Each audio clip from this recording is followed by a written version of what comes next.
दरवर्षी आपण हा महोत्सव अतिशय यशस्वीपणे साजरा करतो. हजारो कलाकार, लाखो रसिक आणि आंतरराष्ट्रीय ख्यातीचे कलाकार आणि समाजातल्या दिव्यांगांपासून ट्रान्सजेंडरपासून महिला, पुरुष, युवक सगळ्यांना घेऊन आपण हा कार्यक्रम करतो. आणि याच कार्यक्रमात आजपर्यंत गालबोट लागेल अशी एकही घटना झाली नाही. अतिशय आनंदामध्ये हा यशस्वी होतो. विविध प्रकारचे कार्यक्रम आहेत. 2017 साली आपण जेव्हा याची सुरुवात केली त्यावेळी आपल्या शहरामध्ये सांस्कृतिक मूल्य वाढावी, कलाकारांना प्रोत्साहन मिळावं आणि विशेषतः या कार्यक्रमाच्या द्वारे आपल्या इथे आपल्या जनतेचं केवळ मनोरंजन नाही तर प्रबोधन पण झालं पाहिजे या भावनेतून आपण हा कार्यक्रम केला. याच्यामध्ये बालक, महिला, युवक, ज्येष्ठ नागरिक, ट्रान्सजेंडर, दिव्यांग अशा सगळ्यांना आपण सहभागी केलं. मनोरंजक, वैचारिक, उद्बोधनपर, देशभक्तीपर, धार्मिक आणि सांस्कृतिक या उद्देशामध्ये मनोरंजन हा विषय होताच, पण चांगले विचार, चांगले संस्कार आपल्या नवीन पिढीवर निर्माण व्हावे याचा प्रयत्न झाला. संगीत, नृत्य, नाट्य, वादन, गायन, कीर्तन, प्रवचन, कवी संमेलन, लोककला याचा संगम असलेल्या महोत्सवात केवळ राष्ट्रीय किंवा आंतरराष्ट्रीय कलाकारच नाही तर स्थानिक कलाकारांना आपण प्रोत्साहन दिलं. स्टेज एवढा मोठा बनवला की 3-3 हजार, 2,500 कलाकारांनी मागच्या वर्षी आपण पंढरपूरची वारी बघितली की प्रत्यक्ष आपण पंढरपूरला आहे असा भास झाला. या सगळ्यामध्ये सर्व कलाकारांना एकत्र करून एक भारत श्रेष्ठ भारत या विचाराला आपण मजबूत करण्याचा प्रयत्न केला.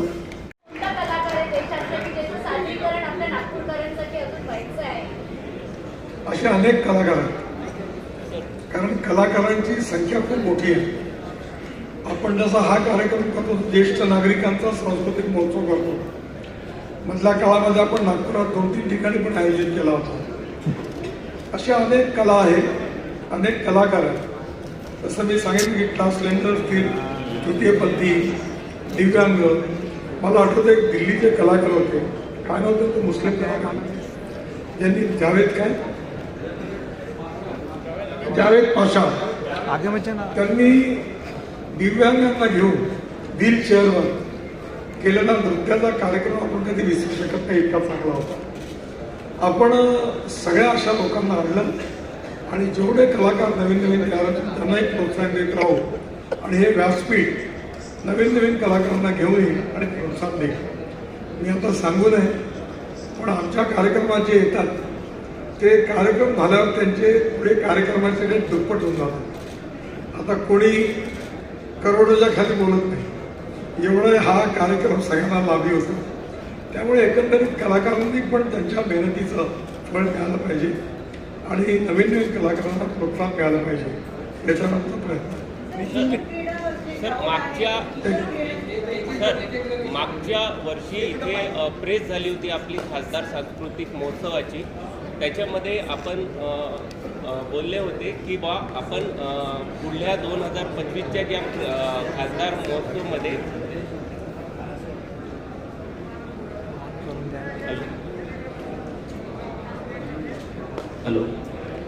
मागच्या वर्षी याच ठिकाणी आपली प्रेस झाली होती खासदार सांस्कृतिक महोत्सवची. त्या प्रेसमध्ये आपण बोलले होते की बा 2025च्या खासदार सांस्कृतिक महोत्सवमध्ये आपण निश्चितच बिग बी यांना आणण्याचा प्रयत्न करू. बिग बी अमिताभ बच्चन यांना हे आपण बोलले होते सर. मी बोललो होतो, त्यांच्यानंतर माझी त्यांची भेट झाली. त्यांनी मला सांगितलं की माझं राहून गेलं आहे, मला यायचं आहे. आणि पण त्यांची आता सध्या प्रकृती चांगली नाही आहे त्यामुळे येऊ शकले नाही, पण त्यांनी कबूल केला ऑन रेकॉर्डवर ते आहे. मी त्यांना हे म्हटलं की स्पेशल फ्लाईटने तुम्ही या, बघूया. तुमच्या सगळ्यांच्या शुभेच्छा आणि माझा प्रयत्न यातून त्यांना नक्की नागपूरला. नितीशी आपल्या इथे सगळे सांस्कृतिक कार्यक्रम होतात, पण लावणीचा एखादा कार्यक्रम व्हायला चांगली सूचना आहे. पुढल्या वर्षी स्पेशल लावणी करू आणि तुम्हाला समोर बसण्याची व्यवस्था.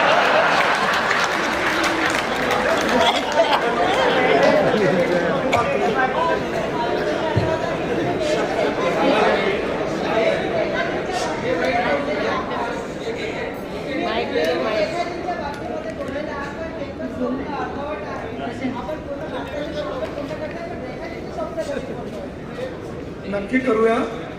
त्यांना पण आम्ही पण नक्की बोलू. कारण कसं आहे की या सगळ्यांच्या वेळा त्यांना येणं, पण आम्ही प्रयत्न करतो. पुष्कळ लोक आले. परवा माझ्याकडे दिल्लीला रवींद्र टंडन आले होते.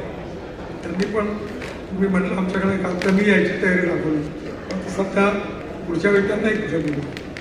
नए नए मुद्दे देखने को मिलते हैं, 20 साल क्या नए थीम देखने को मिलेंगे जिससे दर्शक उसका लाभ ले सके. ये तो मैंने थीम बताया अभी इतनी नहीं. कैसे सरदार हो आप. मजाक किया. सर एक प्रश्न असा आहे, पुलाच्या अलीकडे आणि पुलाच्या इकडे, पुलाच्या अलीकडे आणि पुलाच्या पलीकडे असे दोन नागपूर आहे. हे पुलाच्या पलीकडे अलीकडे हा सगळा कार्यक्रम होतो. काही लोकांची अशी मागणी आहे VCS स्टेडियम मध्ये मोठे 20-25 हजार लोक, कारण की तिकीट्स मिळत नाही. काही काही कार्यक्रमाच्या आमच्याकडे वर्षभर फोन येत नाही, तेवढे फोन कार्यक्रमासाठी पासेससाठी फोन येतात.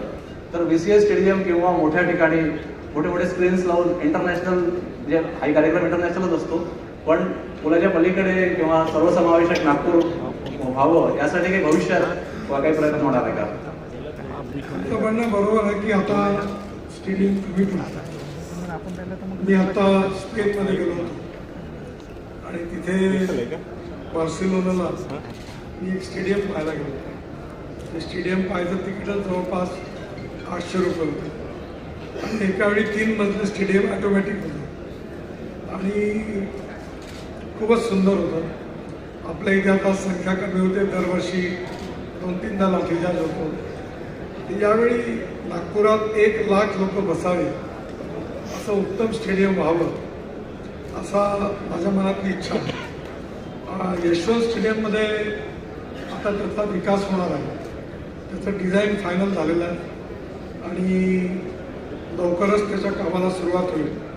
ते यशवंत स्टेडियम जेव्हा नवीन होईल तेव्हा त्याच्यामध्ये आपण याचा विचार करू. आणि नागपुरात जसं हॉल आहे की सुरेश भट सभागृह आहे, मग ते बावनकुळे साहेबांनी देशपांडे सभागृह आणि MLA हॉस्टेलचा एक प्रकल्प घेतला होता, तिथे एक मोठं सभागृह.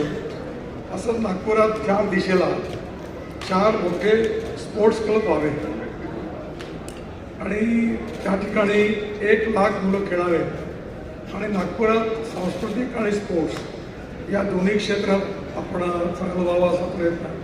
आपल्या इथे लंडन स्ट्रीटवर तिथे पण एक मोठं ऑडिटोरियम सभागृह आपण तयार करतो आहे. आणि या सगळ्यात आता आम्ही सांस्कृतिक महोत्सव समिती आणि क्रीडा महोत्सव समिती, ॲग्रोव्हिजन, लक्ष्मणराव मानखट ट्रस्ट, ज्येष्ठ नागरिक संघ या 5ला मिळून आम्ही रेडिसनच्या बाजूला एक जागा घेतली. एक जागा महानगरपालिकेकडनं किरायाने पण घेतली आणि तिथे 7 मजली बिल्डिंग बांधण्याचं काम सुरू आहे. त्याच्यामध्ये सांस्कृतिक कामाकरता कलाकारांना व्यासपीठ, मोठं हॉल आहे, ज्यात 300-400 लोक बसू शकतात आणि खाली 600 लोकांचं एक ओपन एअर थिएटर पण करतो आहे. तिथे कलाकार आपले कार्यक्रम करू शकतील आणि पलीकडे ॲग्रोव्हिजनचं मोठी बिल्डिंग आहे, जेणेकरून त्यात परीक्षण प्रयोगशाळा वगैरे आहे. तर असे एकाच ठिकाणी या सगळ्या ॲक्टिव्हिटीज करता येतील आणि नागपूरच्या 4 दिशेला 4 क्लब तयार व्हावे, मोठे स्टेडियम व्हावे. हे विचार आहे, त्याची घोषणा नाही करत, हे प्रयत्न करणार आहे.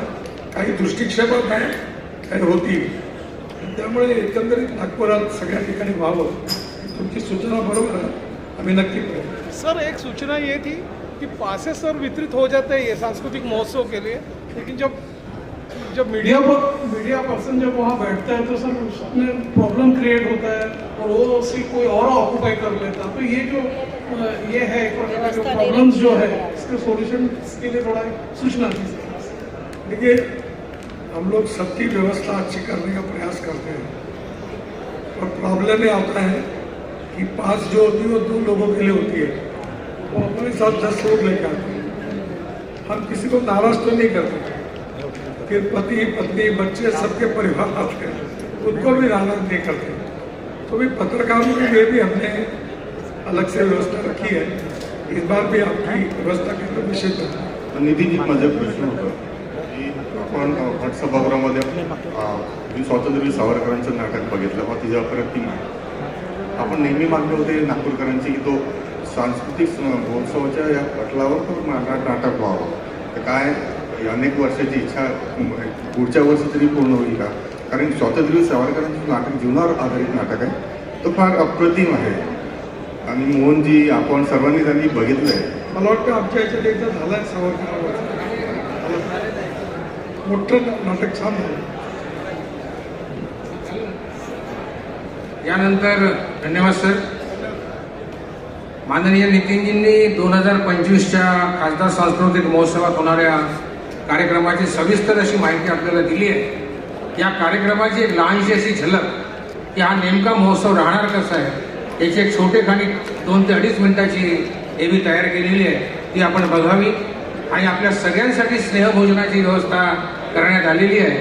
या वैचारिक आनंदासोबतच स्नेहभोजनाचा सुद्धा मनमुराद आनंद आपण घ्यावा अशी आपल्या सगळ्यांना नम्र विनंती आहे.